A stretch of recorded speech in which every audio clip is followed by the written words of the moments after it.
Halo, ya sekarang kita eh, melanjutkan dengan video bagian kedua dari turunan berarah.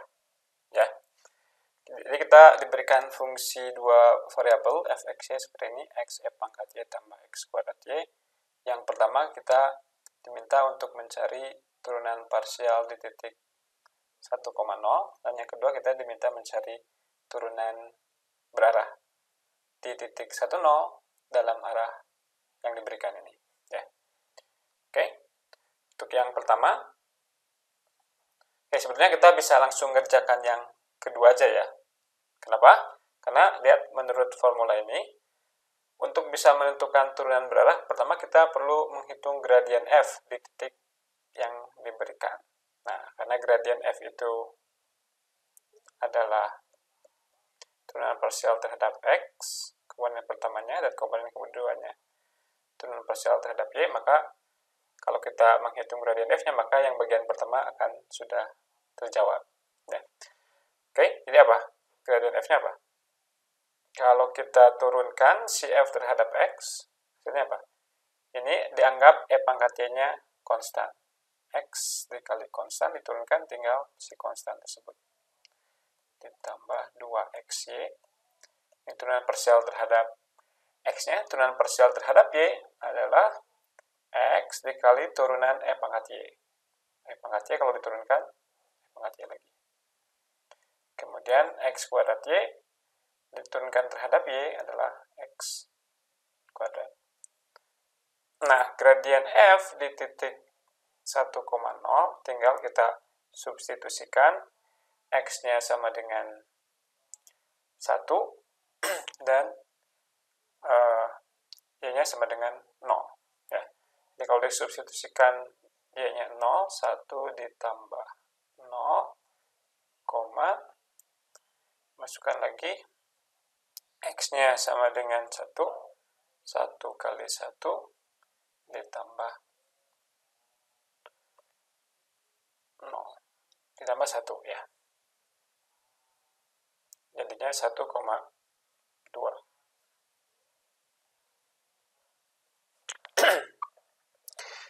Kemudian kita memerlukan panjang dari vektor arah.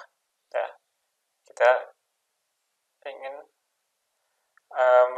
menghitung turunan berarah dalam arah vektor U. Ya. Jadi panjang U-nya adalah akar dari 1 kuadrat ditambah min 1 kuadrat. Sama dengan akar 2. Jadi turunan berarah dari F dalam arah U di titik 1,0 adalah apa? Si gradien F di titik 1,0 didot produkkan dengan vektor U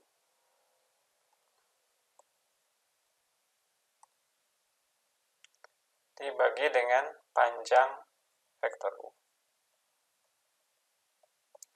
Gradien F-nya 1,2, vektor U-nya 1,-1.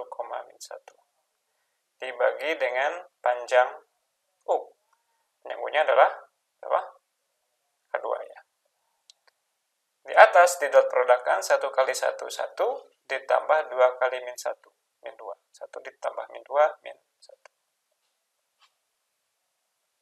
Jadi hasilnya minus 1 akar 2. Ya. Nah, ini menyatakan apa? Si minus 1 akar 2 ini.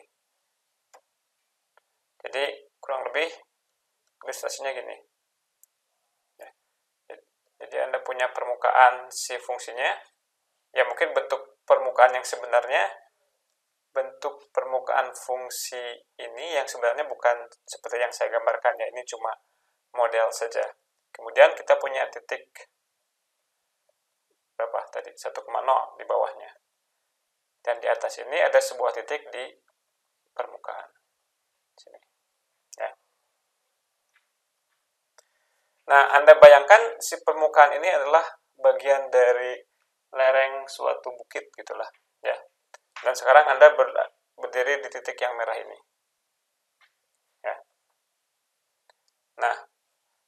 ketika Anda berada pada lereng bukit, ya, kalau Anda melihat sekitar Anda, katakanlah daerah di sekitar Anda dengan radius 30 cm lah, katakanlah, ya, misalkan. Maka yang Anda rasakan pada daerah kecil itu, Anda seolah-olah berada pada suatu bidang yang rata, ya. Jadi mungkin di tempat yang kecil ini Anda membayangkan kotak yang kecil, ada kotak yang ini misalkan segini, ya. Anda merasa ya berada di daerah yang datar, sehingga Anda bisa bergerak ke arah timur, barat, utara, selatan, barat laut, tenggara, dan sebagainya. Ya. Jadi Anda bayangkan Anda di titik yang ini adalah daerah, ini bidang atau kotak yang di atas, dan Anda bisa memilih untuk pergi ke arah mana dari titik tersebut. Nah, si U, vektor U tadi bilang, saya mau bergerak ke arah 1, -1. Berarti kemana? 1, -1. Saya nggak hafal arah mata angin. Berarti ke sini. Ya, dia bergerak ke arah sini. Dari puncak, dari titik yang merah itu, Anda bergerak searah vektor U. Ya.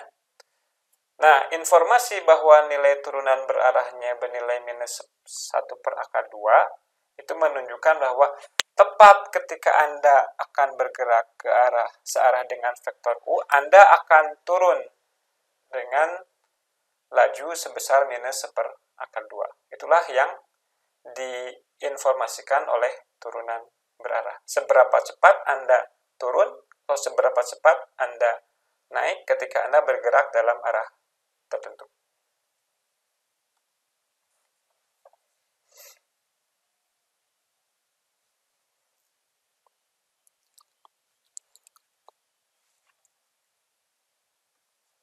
Nah, berikutnya, misalkan Anda ingin tahu nih, kalau saya berada di titik yang merah ini, yang merupakan bagian dari permukaan fungsi yang tadi diberikan, saya harus bergerak ke arah mana biar saya bisa turun secepat-cepatnya, atau biar saya bisa naik secepat-cepatnya. Ya, jadi kita ingin tahu kapan atau arah mana yang harus diambil agar turunan berarahnya sebesar mungkin atau sekecil mungkin. Ya, jadi kita punya sebuah pertanyaan, arah mana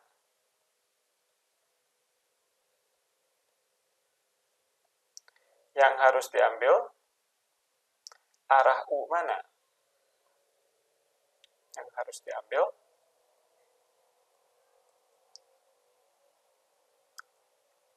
agar apa? Agar turunan berarahnya sebesar mungkin.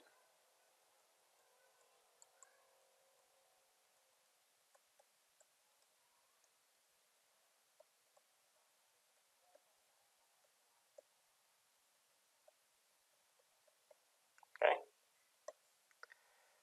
Nah, kita tinjau si bagian pembilang dari turunan berarah, yakni gradien F di titik A, B dikali titikan dengan U. Nah, kita tahu ketika kita belajar tentang vektor, si dot produk ini nilainya sama dengan panjang dari vektor gradien F di titik AB dikali dengan panjang vektor U dikali dengan cos theta, dengan tetanya adalah sudut di antara gradien F dan U. Theta sudut antara gradien F dan U. Oke. Nah, sekarang berarti si turunan berarahnya kan kita bagi lagi nih dengan panjang U. Berarti ini semua dibagi dengan panjang U. Inilah besar si turunan berarahnya. Si panjang U di atas dan di bawah bisa kita coret. Jadi tinggal hasilnya panjang gradien F di titik A, B dikalikan dengan cos theta. Nah, berarti Agar nilai ini sebesar mungkin, kita cari theta yang nilainya sebesar mungkin. Kita nyari theta yang mengakibatkan nilai cosnya sebesar mungkin. Nah, padahal cosinus itu nilai maksimumnya berapa? 1. Ketika tetanya berapa? 0. Ya. Jadi, ini si gradien dalam arah U dari F di titik A, B. Ya. Dia bernilai maksimum jika tetanya sama dengan 0. Dan dia bernilai minimum kalau tetanya sama dengan pi. Karena sudut di antara dua vektor kita gunakan konvensi adalah sudut di antara 0 sampai 180 derajat. Agar cosnya sekecil mungkin, berarti nilai cosnya bernilai minus 1. Ya. Yang memberikan nilai cosnya sama dengan minus 1 adalah pi. Oke. Nah, berarti kalau tetanya sama dengan 0, apa yang bisa kita bilang tentang U-nya? Tadi, theta itu adalah sudut antara gradien F dan U. Artinya apa? Artinya kalau theta sama dengan 0 itu, sama aja ketika gradien F-nya searah dengan vektor U, atau vektor U-nya searah dengan gradien F. Kalau yang ini, si gradien F-nya berlawanan arah dengan U. Gitu. Ya. Oke. Jadi, kita kesimpulkan teorema.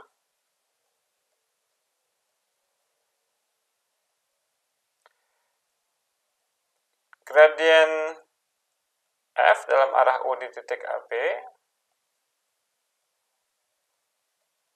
mencapai nilai maksimum ketika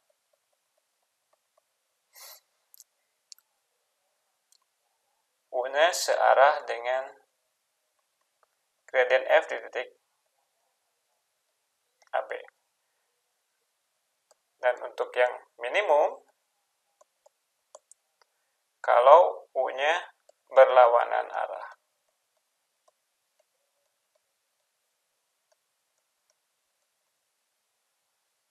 Dengan gradien F di titik A, B. Oke. Nah, kita kembali lagi ke contoh yang di atas. Ingat, Anda berada di titik ini pada sebuah lereng bukit. Anda ingin tahu arah U yang mana yang harus saya ambil kalau saya ingin segera turun secepat mungkin. Ya. Berarti menurut teorema ini arah yang mana? Turun itu artinya, turun secepat mungkin itu artinya si gradien U-nya sekecil mungkin. Ya. Kalau kita lihat contoh yang tadi. Contoh lanjutan. Arah U mana agar turun secepat mungkin.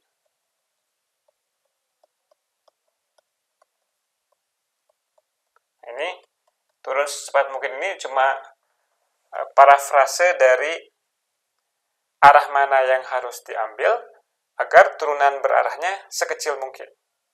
Ya. Senegatif mungkin. Tadi kata teorema apa? Ambil saja arah yang berlawanan arah dengan gradien F di titik yang diberikan. Jadi menurut teorema,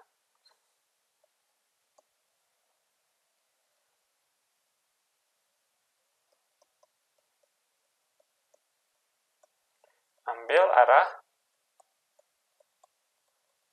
U-nya adalah minus dari gradien F di titik tadi berupa 1,0 ya. Jadi gradien F 1,0-nya sudah kita hitung. Nilainya berapa? Sebentar kita cek. Gradien F-nya 1,2. Berarti ambil saja U-nya minus dari vektor 1,2. Ambillah arah minus 1, minus 2. Jadi kalau Anda di lereng bukit yang tadi dan berada di titik di atasnya titik 1,0, kalau Anda ingin turun secepat mungkin, Anda bergerak dalam arah min 1, min 2.